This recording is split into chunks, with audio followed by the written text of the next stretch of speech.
All right.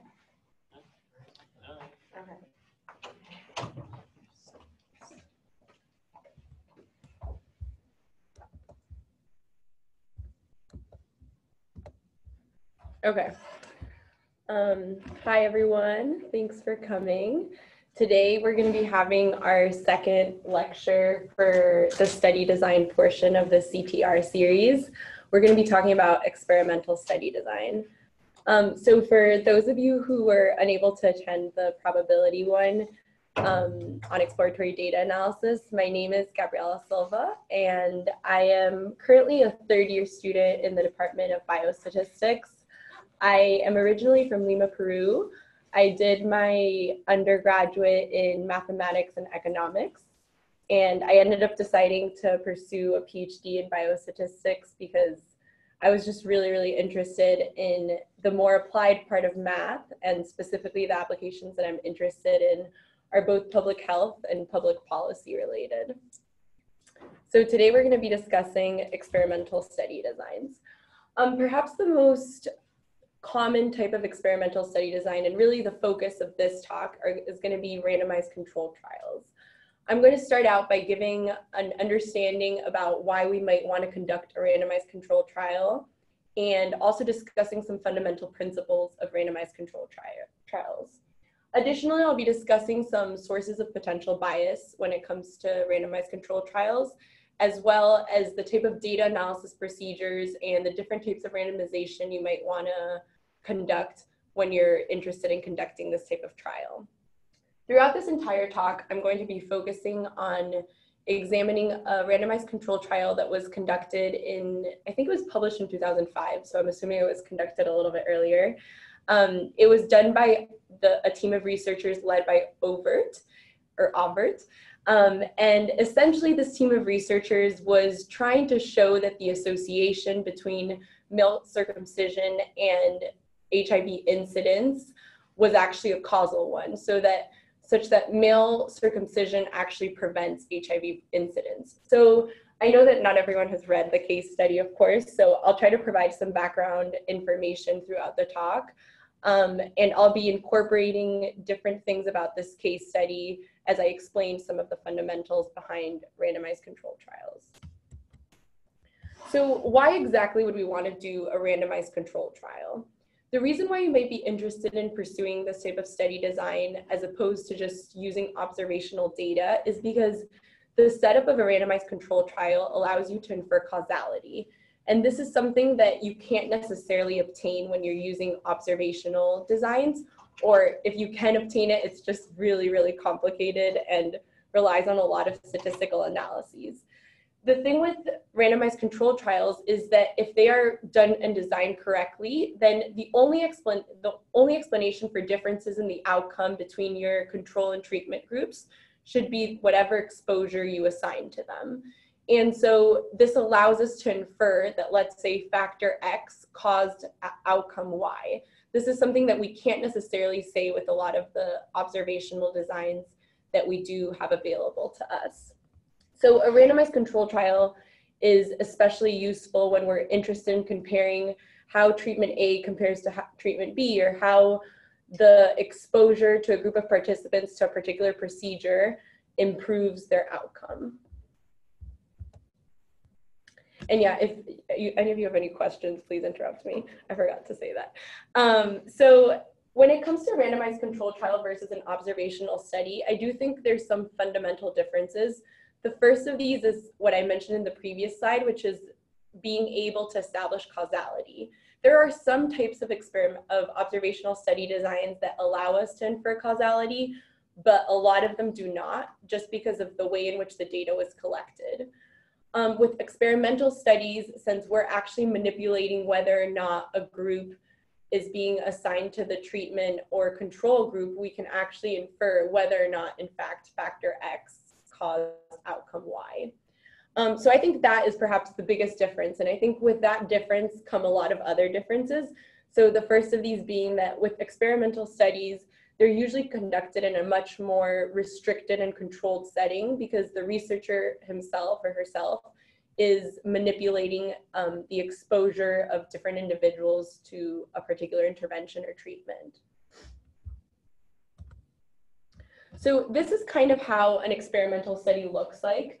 We have our researcher who, as I mentioned before, is manipulating whether a group of participants or individuals are assigned to the intervention or the control group. And I'll be using the words intervention and treatment and comparison and control group interchangeably, so if someone's confused, just let me know. But the idea is that in an experimental study, the researcher has the ability to assign different groups of people to different intervention groups. And what ends up happening is that if you assign individuals to different intervention groups in a random fashion, such that the individuals, let's say in the intervention group, are on average the same as the individuals in the comparison group, then when you actually do look forward in time and assess your outcome, the only thing that can attribute differences in the outcome, assuming you conducted the design properly, is going to be the fact that the groups received or did not receive an intervention. So as I've mentioned a couple times now, the experimental study design allows you to say, oh yes, one group received factor X and another group did not.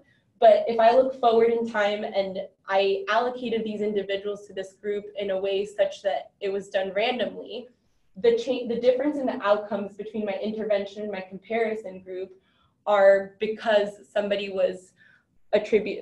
received factor X and another group did not.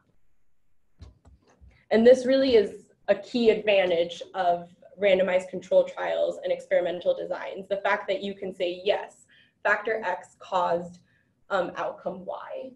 So what's nice about experimental study designs and randomized controlled trials specifically is that when you do have information on these, so when you are conducting some sort of literature review and you have a randomized controlled trial that is studying the association that you're interested in, it's really considered the gold standard of the study designs because you are able to say that, oh yes, factor X is impacting outcome Y. When it comes to the other observational designs, you're usually relying on some form of secondary data, or even if it's primary data, you aren't able to say this with quite so much simplicity. And so it's just something to keep in mind, I think, when you're conducting like a literature review, that a lot of the times the randomized control trials, that's going to be viewed as the strongest evidence towards whatever hypothesis you're examining.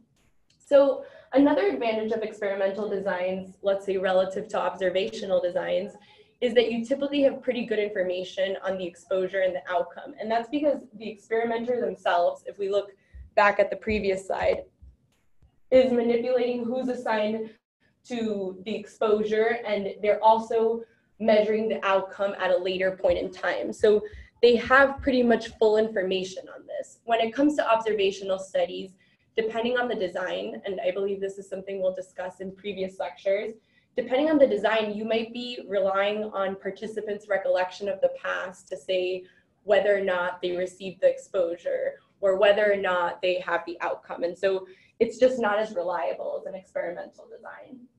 Additionally, because it's conducted in a somewhat experimental setting, a lot of the times we're able to detect that signal, so detect the effect of factor X on outcome Y in a better and more easy way than you'd be able to in an observational study.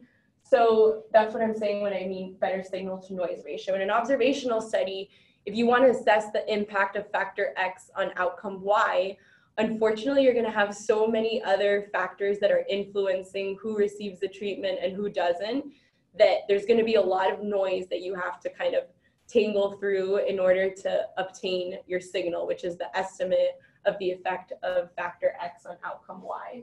So perhaps a combination of all of these advantages leads to the fact that if experimental designs tend to have the easiest statistical analyses when conducted properly. So some disadvantages of experimental designs, because they're definitely not perfect, are that in a lot of cases you can't even conduct experimental designs because there's some ethical considerations that are taken into account. So for example, we know quite a bit about smoking and the relationship that smoking has with certain forms of cancer. And so if I go up to Brown's IRB or some sort of data safety board and say that I want to randomize a group of participants to be in a smoking group and another group of participants to not be in a smoking group, they'd be like, no, you can't do that because that's unethical. We already know that smoking is associated to this outcome. And so you're not going to be able to conduct this randomized control trial. Additionally, since the experimental design really involves a lot of data collection and data design and all this, they can be pretty expensive to implement and conduct as well. With experimental designs, we do have this issue of needing to recruit participants and making sure that they follow with whatever procedure you want them to follow through. And this is also something that can complicate them because in some cases, you might need to follow them for a long period of time. And not only is that hard for you, but for the participants themselves, they might not even want to do this. So they might not even volunteer to be in your randomized control trial. I think one issue with an experimental design that is often overlooked that I think should be emphasized is that even though they are considered, let's say, the gold standard when it comes to creating this hierarchy of study designs, a lot of the times the associations that you see in some sort of experimental setting isn't going to reflect real life. So I think there's a little bit of an issue or a concern for the generalizability of experimental study designs that is often overlooked. So yeah, if just because you found an association between factor X and outcome Y in this really strict experimental study doesn't mean that in the real world, whatever effect you estimated is going to be exactly the same. There's some generalizability concerns. So there's lots of different types of experimental studies, and I'm going to go through some of these. So the first is individual versus community or group trials. And the difference between these two is basically based on whatever unit you're deciding to randomize with. So in an individual trial, you're going to be allocating a treatment or intervention to particular individuals. And in a group trial, you're going to be allocating it to entire groups or communities. So with the image on the left, that's more of how I envision an individual trial, because I'm saying, okay, this group of 20 people on the left, the blue, is going to be assigned to treatment, and this group of 20 people on the right is going to be assigned to control. And this is something that's more common than a group trial, but there's certain settings where you actually might want to conduct a group trial. This would involve saying, okay, we have seven different clusters of people here, and we're going to be assigning each of these different clusters to a particular treatment or intervention.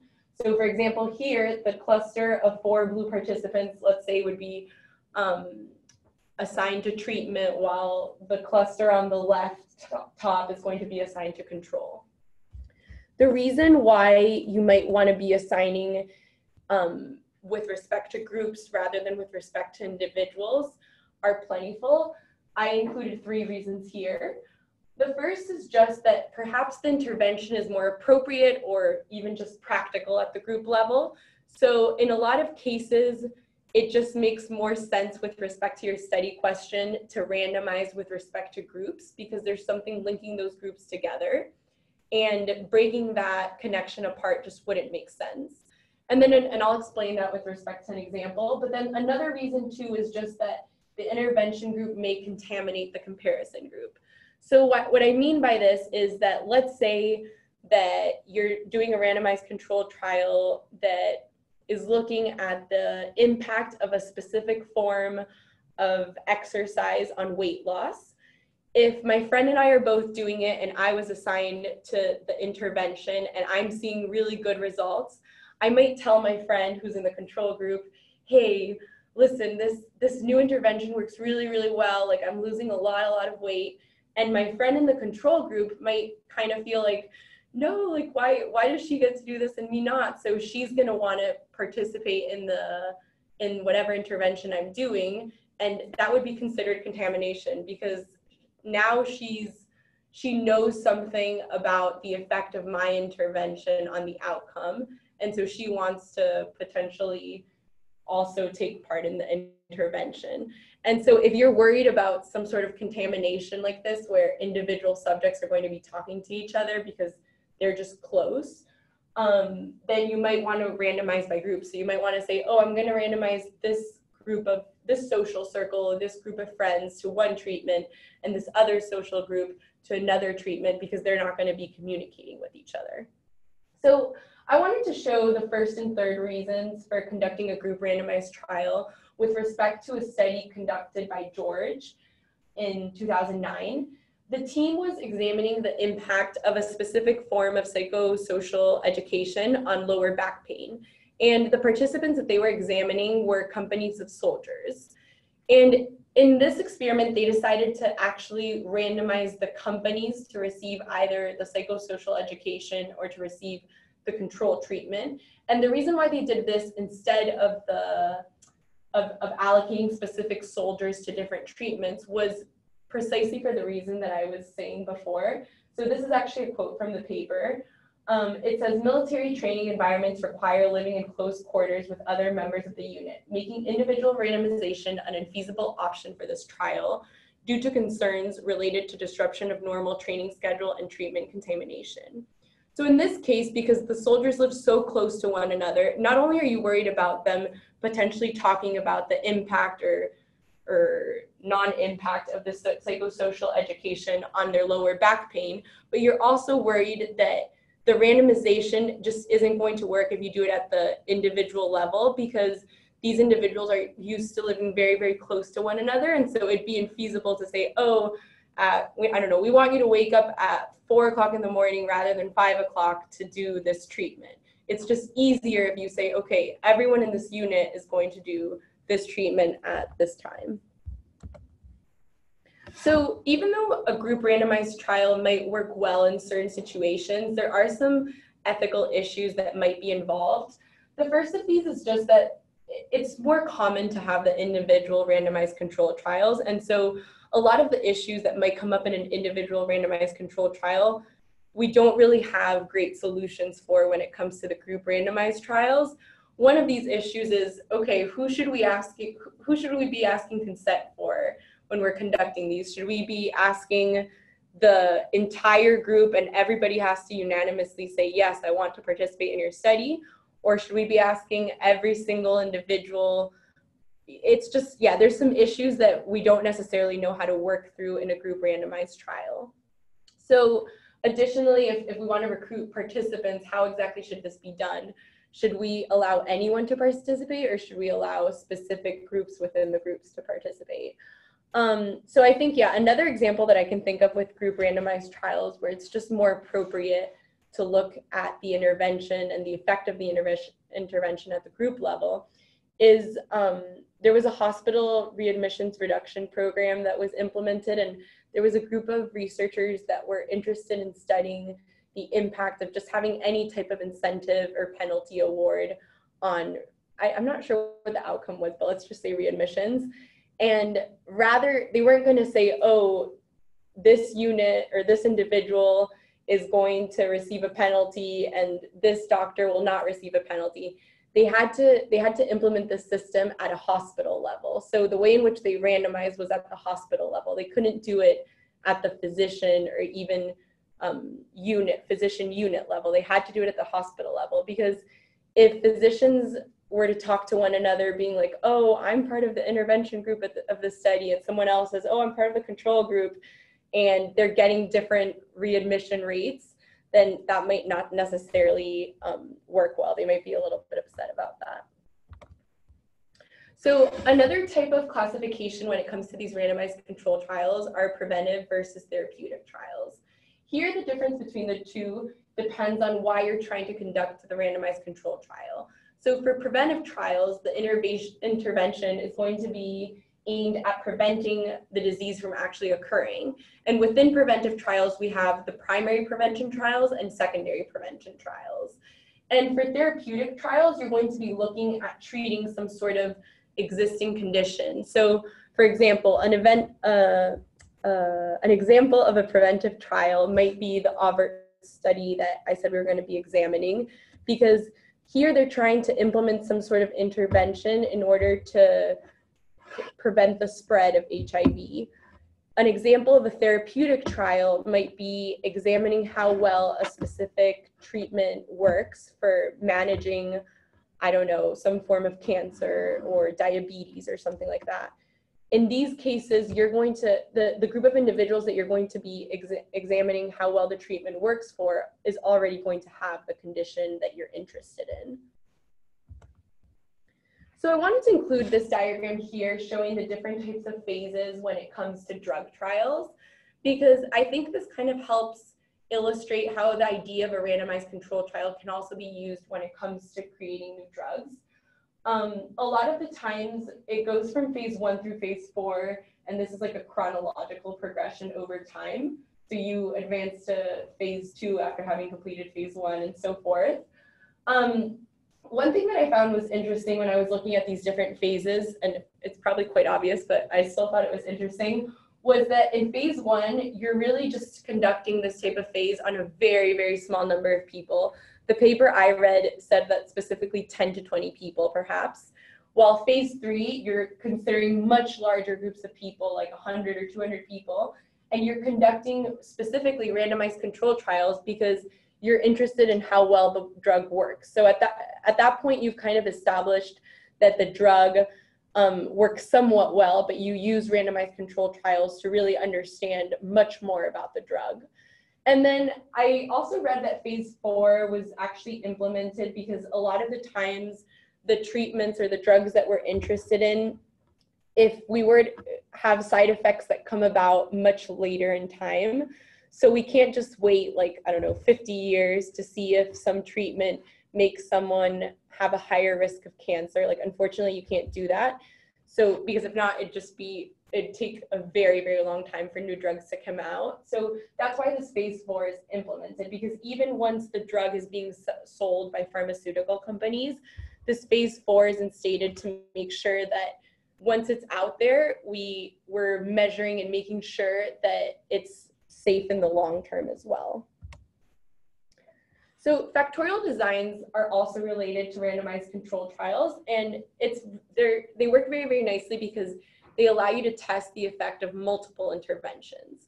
So what you do with the factorial design is that you're going to be randomizing based on the number of interventions that you're interested in assessing.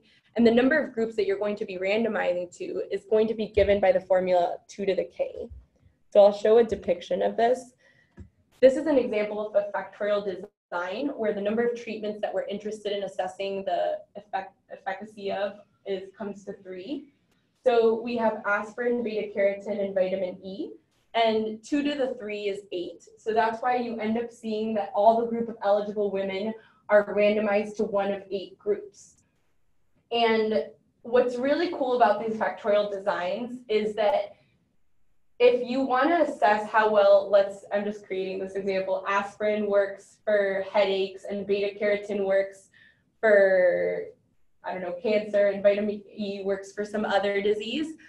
If you find at some point in your trial that, let's say, aspirin is very, very effective at treating headaches, then your data safety monitoring board might say, okay, like halfway through the trial, they might say, you know what, we've shown that aspirin works really, really well for headaches, so you need to stop the trial, because there comes a point where you've just shown that the risks are so high that it becomes unethical to have this group with no aspirin not be allowed to take the aspirin.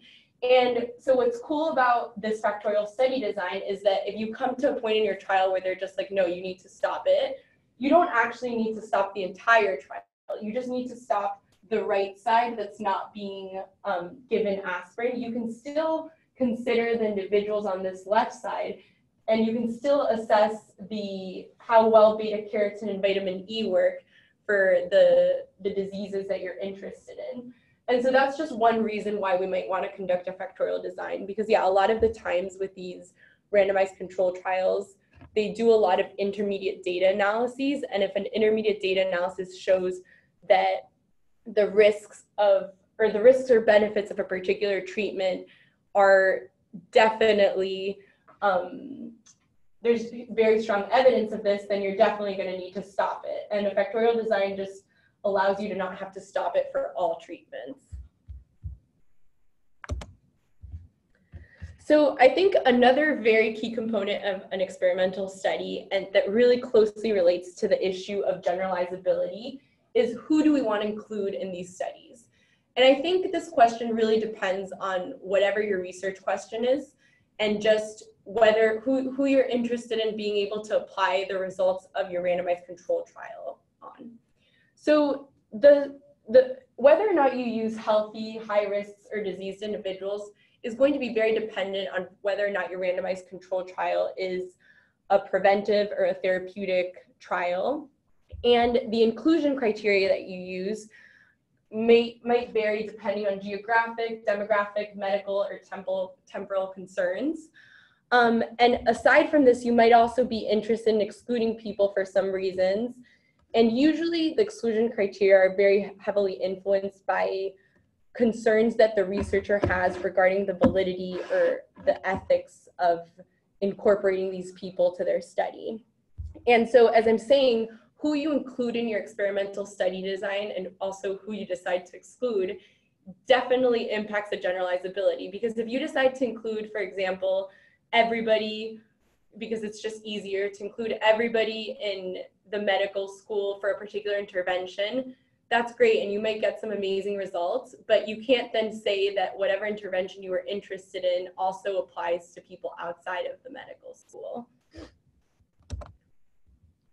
So I wanted to just present two potential exclusion criteria and just think about why this researcher who had this exclusion criteria might have wanted to include this. So the first of these criteria is people with previous episode of mumps for a preventive trial of vaccines for mumps. So one reason why this researcher would have wanted to exclude these people is because it's unlikely for this drug to be effective, or sorry, this vaccine to be effective, because the people who have already have mumps aren't going to be getting it again. I believe that you can only get mumps once, but I'm actually not sure about that. But yeah, so if they want to see how well the vaccine works at preventing mumps altogether, they need to be able to focus on populations that are at high risk for mumps. With the second exclusion criteria, people who live far away from the center where treatment is administered, that's going to be related to the reason regarding practical difficulties with participation. If you have someone who lives 4 hours away from the treatment center, it's likely that if you need them to be conducting follow-up visits, they're just not going to want to come because that's a very, very large distance. So you want to make sure that you balance the generalizability of your study with just including people who are representative and who are actually able to complete the study and participate in the way that you want them to participate. So another great question that I think a lot of the times isn't considered until it might be a little bit too late is how many people you actually should include in your study. And this has to do with sample size and sample size calculations. And I probably could have talked for a whole hour about these sample size calculations. But very, very generally speaking, in order to decide how many people to include, you're going to want to consider what the effect size is between the two treatment groups. So you're going to want to consider whether you think if you're looking at lung cancer mortality and some new treatment for lung cancer, you're going to want to look at what the percentage of people who died is with your intervention versus the control intervention, because that difference is going to allow you to know how many people you actually need to detect that difference. You're also going to want to consider the background rate of your outcomes. So in the absence of, let's say, factor X, what is the rate of outcome Y? That's kind of the question you need to ask yourself. Additionally, you're going to have to consider the probability of making a mistake with your study. So that's the type 1 and type 2 errors. And I believe that that's also something we'll cover in the next, not this probability lecture, but the next one. And yeah, I think sample size considerations are really, really important because you put a lot of time and energy and money into these study designs. And if at the end of the day, you finish your analyses and you just don't have enough people to really make any sort of good conclusion, it's going to be very, very unfortunate. And this is one of my first professors here actually said that he thinks one of the biggest issues with conducting clinical trials and randomized control trials is that a lot of the times I think people believe that they shouldn't be consulting a statistician or somebody who knows about this sort of stuff until the end of the trial, once you want to start analyzing your data. And the truth is that it's just very important to think about these concepts at the beginning as well. So carefully thinking about these things in the design phase of your randomized control trial can save you a lot of time and energy at the end. So yeah, this is just a little bit of a depiction, and I guess we'll definitely be talking about this more in the next couple lectures, but essentially your sample size is going to be very, very dependent on how much of a mistake you're willing to make when it comes to the conclusions that you draw. And so the objective is to minimize the mistakes, so to minimize the type 2 and the type 1 error. So this was something that I wanted to show, and this is actually pulled out of a study by Zeilen, Haveman, and Creamer. It was published in 2017. This group of scientists were looking at protein-enriched bread, and they wanted to see the impact that this bread had on protein intake.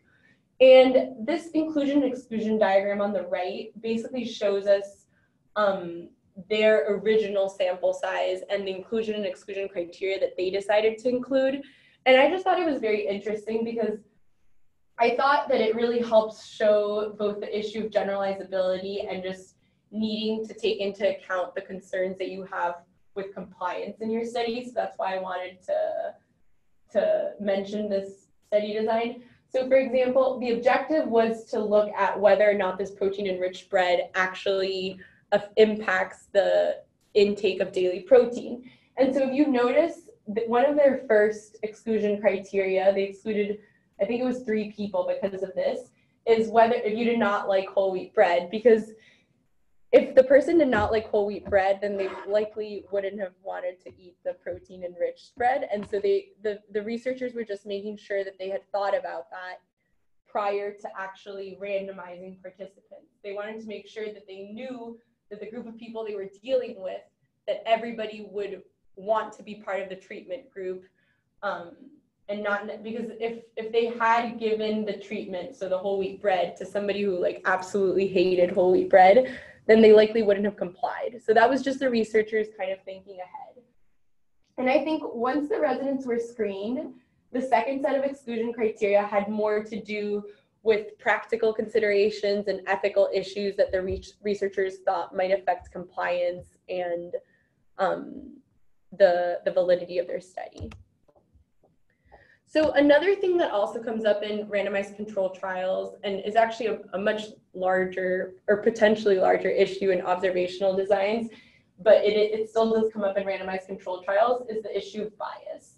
Bias occurs when there's any systematic error in the design, conduct, or analysis of a study that is going to result in some sort of mistake being made with the estimate that you make of an exposure's effect on the outcome.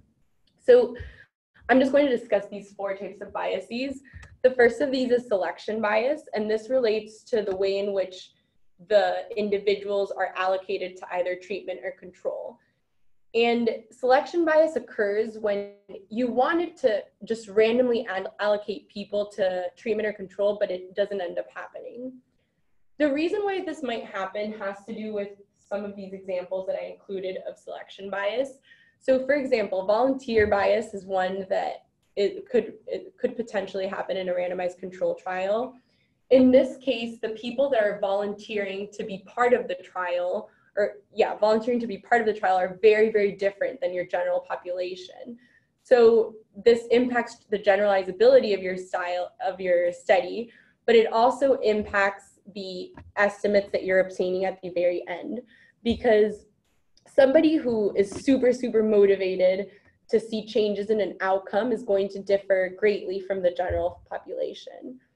Another type of selection bias is loss to follow-up bias. So one key thing to think about with randomized control trials is that just because you assign somebody to receive the intervention or to just be part of the control group doesn't mean that they're actually going to receive that intervention. So assignment does not equal receipt of intervention. And so Just because you randomize in a certain way doesn't mean that the people that you're looking at the end of your study are exactly the group that you randomized. Sometimes people might just decide that they don't want to participate in the experiment. Some people might decide, oh, I was assigned to control, but I want the treatment. So they might just start taking the treatment. And so just being aware of these types of potential biases is important. So another type of information bias that is also occurs quite frequently in observational studies has to do with information bias. This is when the means for obtaining information is inadequate. So some of the explanations and informations that you get regarding the outcome are incorrect. So for example, one form of information bias would be if I'm a participant who was assigned to the control, but I think I got, and I know I got the control. So if somebody asks me, and let's say the randomized control trial is studying my pain score following some sort of knee procedure. If I believe that I was assigned to the control, so I didn't actually receive the knee procedure that was the intervention, then I might be like, oh, I'm going to say that my pain is really, really high because I know I received the control. And so that might lead to incorrect assessments of the outcome. So if the researchers want to understand whether the intervention actually impacted pain scores, if I'm kind of under the impression that I received one treatment, I might not lie, but I might self-report something that's different than what my pain actually is. And an example of this that I read about was actually, there was a study that was done regarding vitamin C and the efficacy, I can never say that word, of vitamin C on just cold symptoms. And they found that individuals who had been given vitamin C but believed that they were getting the control were stating that their cold was a lot worse than people who had gotten the opposite outcome. And so this just shows us that in most cases, we want to make sure that maybe participants don't know about what treatment group they did get allocated to, because they might just start to say things or start recalling things in a different way if they do know these things. They might think that the treatment is effective, and so they're going to be saying things that kind of support this hypothesis. And blinding is a way of minimizing this. You could, in some cases, you can blind both the participants and the investigators to a certain extent to what treatment group the participant belongs to. So confounding is another issue that comes up, and I think will become a particularly large issue for a lot of the observational studies. We call factor X a confounder in a study that examines the impact of factor A on disease B. If factor X is a known risk factor for disease B, and if factor X is associated with factor A, but it's not a result of factor A. And I'm going to give an example of this to just kind of help us understand this issue of confounding a little bit more before the next series on observational study designs. But one thing I want to mention that is specific to randomized control trials and isn't the case for observational study designs is that randomization can help you control for both confounders you can measure and confounders that you can't measure. In observational studies, you're only able to try at least to control for confounders that you do have information on. With randomization, since you're just randomly allocating individuals to treatment or control, that actually ensures that unmeasured confounders are also balanced on average. So an example of a confounder would be smoking if your study is interested in determining the causal association between coffee drinking and cardiovascular disease. The reason why smoking is a confounder here is because smoking has been shown to be a cause of cardiovascular disease. And we also know that there's an association between smoking and the factor that we're interested in studying, which is coffee drinking. And so if you do in fact conduct some sort of experiment where you're looking at coffee drinking and cardiovascular disease, it's possible that the estimate that you get for the impact of coffee drinking on cardiovascular disease isn't actually because of coffee drinking, but it's actually because of smoking. So there's some other mechanism involved that's causing you to see that association. With randomized controlled trials, publication bias is definitely something to be concerned about and just be aware about, that a lot of the time companies that are testing new drugs or conducting randomized controlled trials for some type of intervention are going to be interested in publishing the results of significant trials. They're not going to be putting a lot of attention on publishing results of trials that showed absolutely no impact of the intervention or even adverse events or associated to the intervention. And I think some efforts have been placed on trying to minimize this bias. So for example, I read that I think most randomized control trials now need to go into some sort of registry. And so in that way, people can know about what's being conducted and not just what's being published. Because for a lot of journals, it's going to be very tempting to just publish the significant results. But it's important to know about the other results too, because they help us design and think about future studies. So now I'm going to go into a little bit more detail on the Auvert trial. The Auvert trial, as I mentioned, was published in 2005. And the reason why this group of researchers decided to go through and conduct this randomized controlled trial was because a lot of observational studies had shown some sort of association between male circumcision and protection against HIV infection. And they wanted to show that in an experimental setting that this association was actually a causal one. So male circumcision can actually lead to HIV protection. And since I mentioned there is a little bit of a hierarchy when it comes to the different types of study designs, they had a big base. They had a base that said, yes, observational studies have shown this association, but yeah, it was necessary to conduct the randomized control trial, really establishing that this was a causal relationship. And so they went through and conducted the study. This table here shows the inclusion and exclusion criteria of the study population. They found that one thing that I thought was very, very interesting, and we'll actually see it in the next slide, is that none of the exclusion criteria involved the individual having HIV already. So what's interesting is that they randomized individuals. I'll show this one. Yeah, I don't know if you can see it super well, but they randomized 3,274 individuals. And it was after the randomization that they really broke the control and the treatment group into two different sections, those who were HIV positive and those who were HIV negative. And the authors actually had a lot of reasons for doing this, but I do just want to mention that the rest of the analyses are conducted on the HIV negative individuals because they want to see who actually ends up becoming infected with HIV and who doesn't. And that would be impossible to do with the people who already have HIV. But yeah, I just thought that was interesting that it wasn't an exclusion criteria, even though that was the outcome they were interested in examining. But yeah, they did have some pretty compelling reasons for doing that. But it's just an interesting thing to see.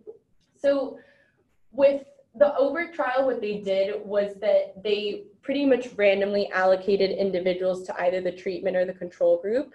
So as we saw in the previous slide, there were approximately 3,274 individuals randomized, and they ended up with a control group of 1,500 and a treatment group of approximately the same size. And what's nice about randomization is that, and I mentioned this in a previous slide with confounding, is that when you randomize properly, the treatment group and the control group on average are going to have very similar baseline characteristics. And this isn't just going to control for the baseline demographics and other variables that you have information for. It's also going to control for those other things you don't have information for.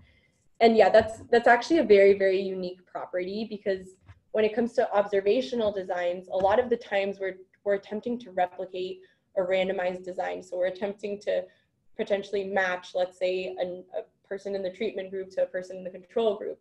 But when we're doing our matching, we can only match based on the measured confounders or the known confounders. We don't know the other ones. And so this is just a very, very nice property of a randomized control trial. So the different types of randomization that you might want to go through really vary depending on your research question. Some of these involve simple randomization in which each subject is just independently randomized. Another one involves stratified randomization, and this involves separating the subjects into different subgroups prior to randomization. This is something you might want to do if you're interested in really looking at the effect of particular interventions on subgroups of individuals. And then the last type of randomization is block randomization, which involves, for example, taking the first group of individuals to enroll and then randomizing them, and then taking the next group of individuals to enroll and randomizing them. I would say that the trial conducted by Auvert's team is actually a little bit of a combination of simple randomization and block randomization, because to my understanding of the study, they actually enrolled people and then followed and randomized and followed a group of people for 21 months. But then there was like a second enrollment stage as well. So I would consider it a combination of the simple and the block. So one way of seeing whether or not randomization worked is by comparing the individual's characteristics for those in the treatment group and the ones in the control group. And so a lot of the times in papers that publish the results of a randomized control trial, the table 1 or the baseline characteristics table is going to be doing precisely this. And we'll actually see that in the next couple of slides. So in the Auvert trial, it was completely randomized. People were just picking their control or treatment status from a basket of envelopes. So this is, well, I guess in this trial, it's the table 2, but one of the first tables in your trial is usually going to be some form of table like this, where you have the background characteristics that you were interested in, and you have the corresponding percentages, or let's say means and standard deviations for each one of the groups. So here we see that randomization was likely very effective because the proportions for each of the groups are very, very similar. I looked across all the columns and I couldn't find any stark differences. The only exception might be slightly in the composition of the religious and ethnic groups, but aside from that, I thought it was very, very close. So this just shows us that people were properly randomized in this trial. And notice too that here they said HIV negative men. So these are the men that after being randomized, remember I said there was a group that was HIV positive. They didn't really base any of their analyses on those people. They based it on the group of men that were HIV negative. So a very good question that comes up in the design of a randomized control trial is, what exactly should we be giving the control group? So if your treatment is some sort of pill, a lot of the times you give some sort of placebo, which is a pharmacologically inactive substance that's given as a substitute for an active substance. But yeah, one of the papers I was reading about placebos and control groups and all that stuff said that you really have to make sure that the placebo is like almost identical to the actual treatment, because in the study about vitamin C and the common cold, people actually could tell, or they had very, very strong intuitions about whether or not they had been assigned to treatment or control, because they claimed that the treatment pill actually had, or the vitamin C pill actually had a very bitter taste, while the control or the placebo pill did not. Similarly, a sham procedure is analogous to placebo. This is used when the treatment is going to be a procedure rather than a pill. And so, for example, an example of a sham procedure would be if you're conducting a randomized control trial regarding how well an intervention works at improving patients' pain scores in their knee.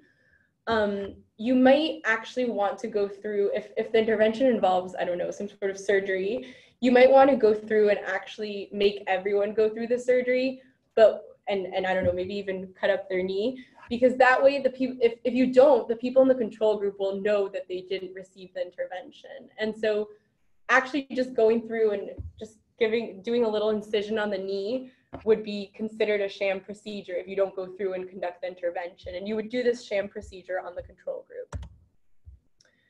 So receiving placebo for the control is something that is actually pretty highly debated, because a lot of people feel like it's just not ethical to be giving a group of people nothing.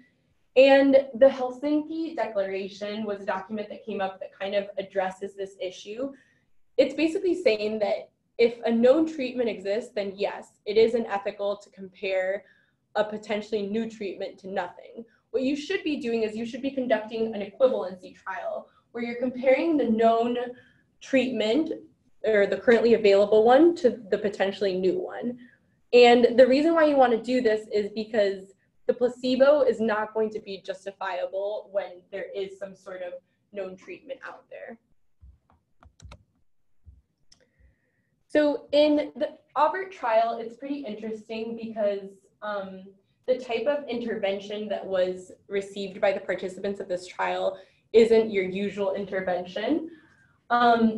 What was interesting was that the participants of the intervention group received the intervention usually within a day or two after having been assigned to the intervention, but the participants of the control group were actually asked to wait until the end of the trial before being offered a circumcision.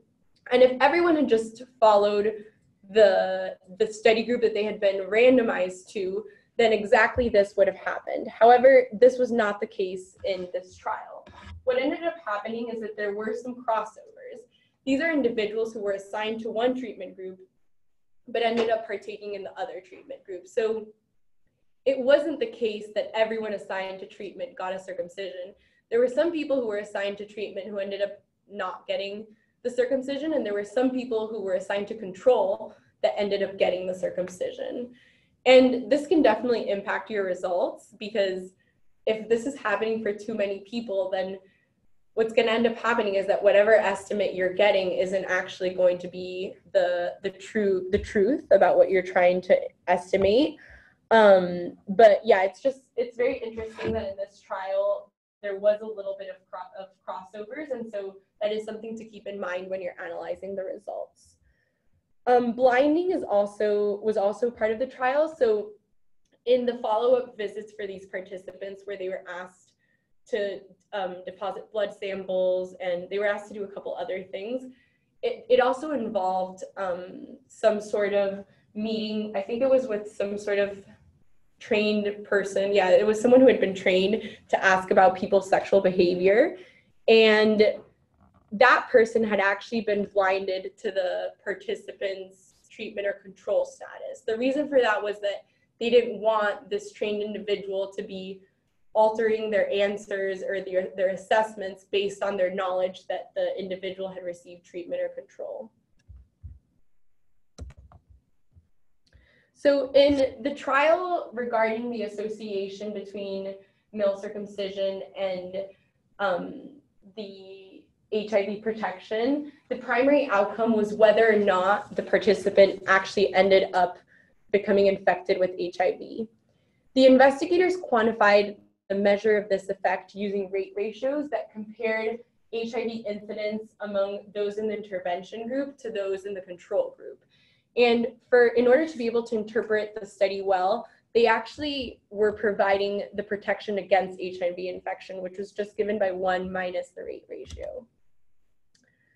So this is kind of related to some other topics that we've covered, but randomized controlled trials should only be done when there is actual uncertainty regarding the risks and benefits of the treatment or intervention.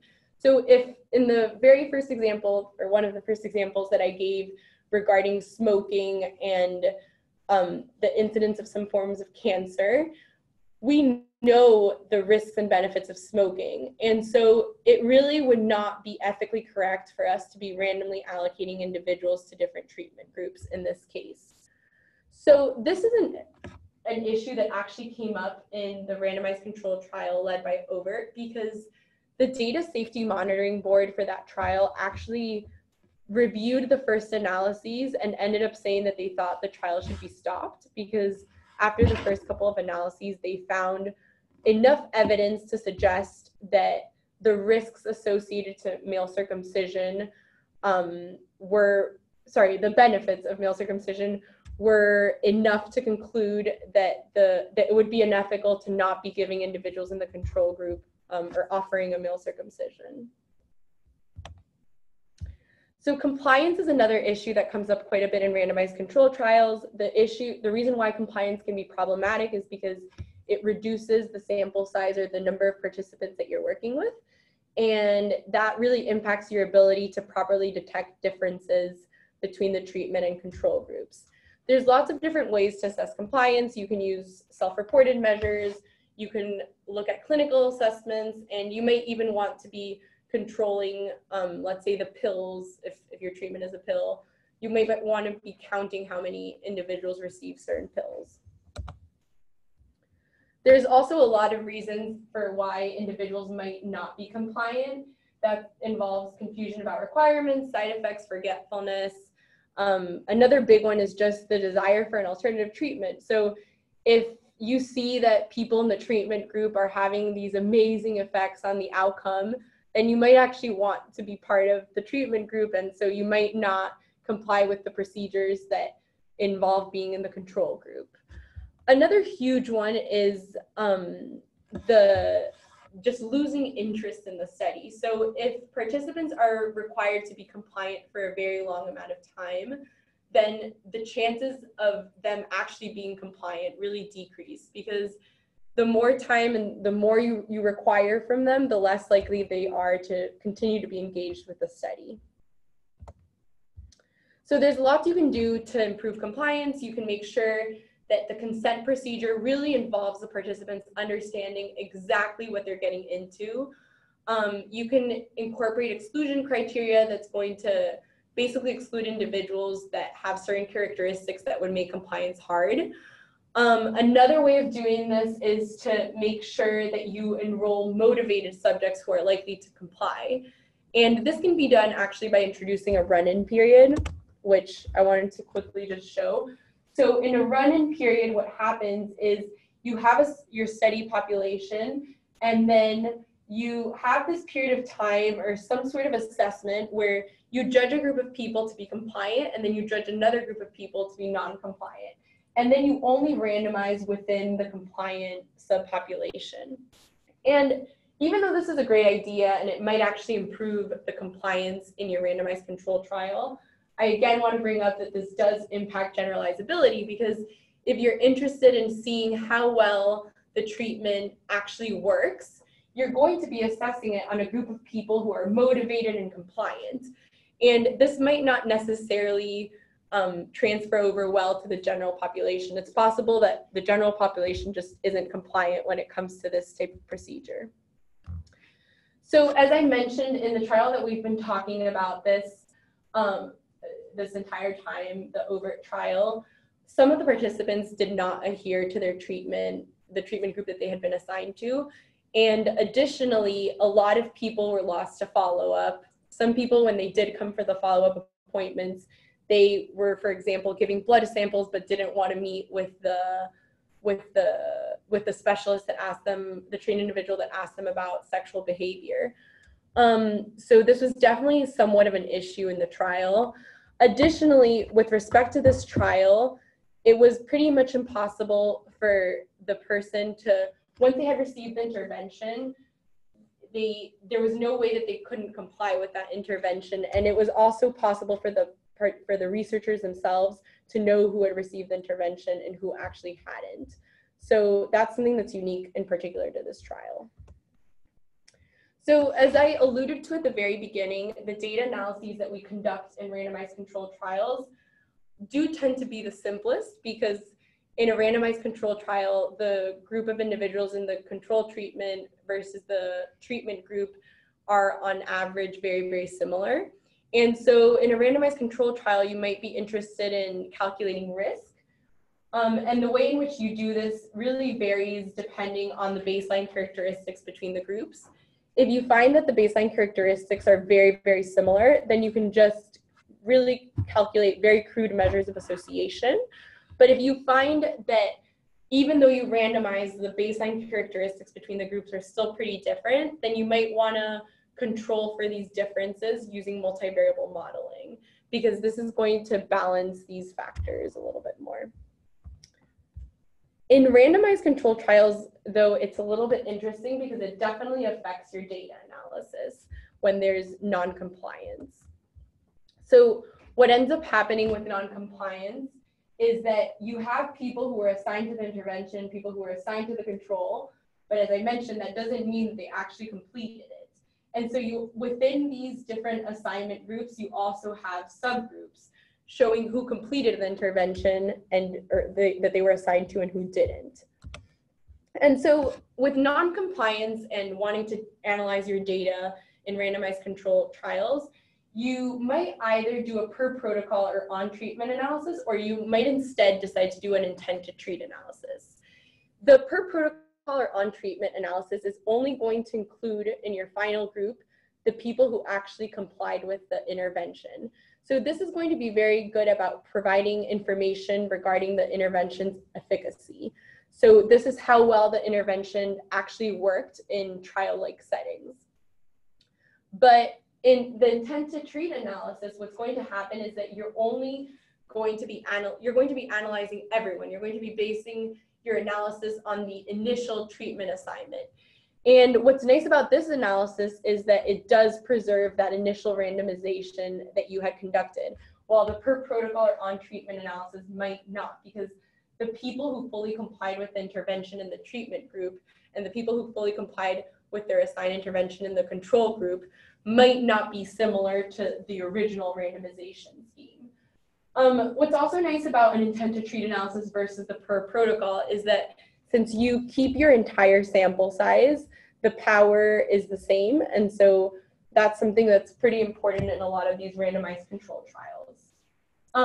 In the trial, in Auvert's trial, they actually did both of these, but most of the emphasis was placed on the intent to treat analysis. So specifically, they found a bunch of different rates of interest, but essentially what they were finding was that they found a protection of 60%.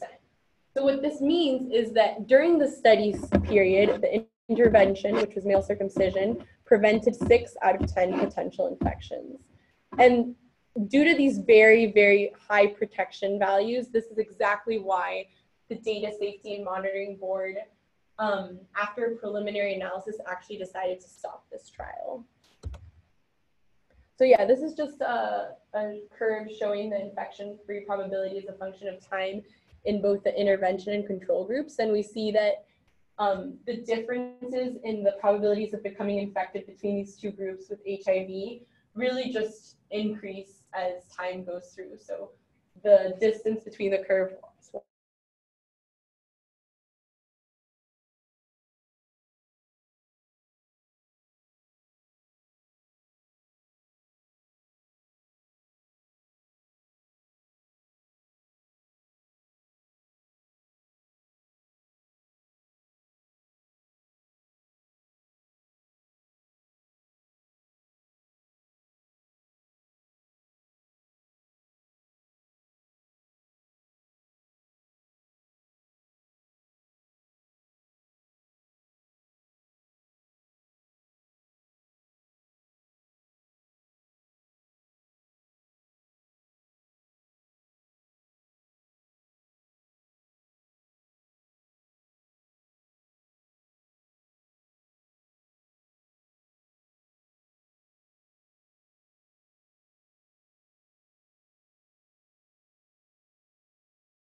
Yeah. I was more thinking about also like the basic concept. If we think about like we're doing an analysis in the lab and we have some blood samples already in the fridge, how many blood samples do we need to take? Yeah, that's definitely stuff. I mean, if there's not the issue of like compliance or anything like that, like those are definitely, there's tables, yeah. This, I would say, like, and this is just maybe, I mean, I should only speak about myself here maybe, but I would guess this is even something like most people are not thinking up front or not doing the calculations. I mean, we did recently like an RNA-seq experiment with like a couple of patients and the samples are already, as I said, already in the fridge, but it was kind of just to making the determination how many patients per group do we need to run an RNA-seq to get at the end a statistically significant result if there is one to be able to detect it. Correct. Something like this. I would like maybe you can incorporate this. No, we're actually looking for ideas. Yeah, because it would be really interesting if we were to run these group of seminars again. It'd be super interesting to have. I really think it could be a full one on just like sample size calculations. Yes, I agree. At least for me, it's sometimes like a blind spot where you're not. I think it's not really in detail looking at you, and then at the end you find out, oh my God, 20 patients. It's not enough. That's a great suggestion. And we're actually looking for suggestions for future CTR seminars. Like this time was this semester we're doing just a little bit of a trial run, like, oh, okay, what are people interested in? Like we're trying to gauge that. But no, I think it's a super important concept. And it's something that, a lot of people just don't give the proper attention to. Because, I was even thinking like, okay, you have all these tables, but I also think there needs to be an assessment of like, how many people do you think are actually going to be with you at the end of the trial? Like, I think that needs to be incorporated in there somewhere as well. But it's a very interesting point. Do you have any questions online? Oh, does anyone online have any questions? Oh, it says. Yeah, it was. Oh, okay. Just like what? I don't think there's any questions. So. All right. Thank you. Thank you for coming.